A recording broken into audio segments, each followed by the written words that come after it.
So far today, the worst of the conditions have been in Scotland. Roads in Perthshire look more like those in Scandinavia after another fall of heavy snow. Repeated ploughing left walls of white 12 feet tall along miles of roads. And the treacherous conditions have left this convoy of lorries stranded near Dundee for nearly a week. They're trying to get to the site of a wind farm, but the snow has made the final few miles of the journey impossible. When you're going up the top of the mountain, if the wind's bad, the cranes can't operate. But to be stuck for this amount of time, due to the weather, is very unusual. At Aberdeen Airport, the ploughs and gritters were out keeping the runway open, with planes being de-iced before takeoff.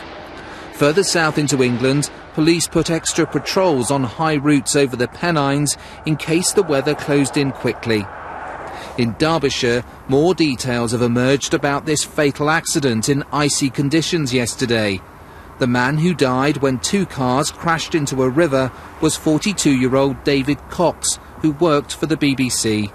His widow has praised their 11-year-old daughter, who swam underwater to escape the car she was in.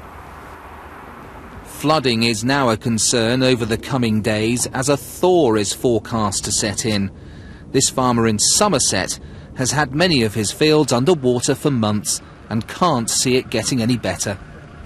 Everything is so wet that the moment you step onto the snow, you go through the snow and you hit mud, and the whole thing just becomes totally impossible. You can't use tractors, the stock are getting very muddy, and when they get muddy they get cold.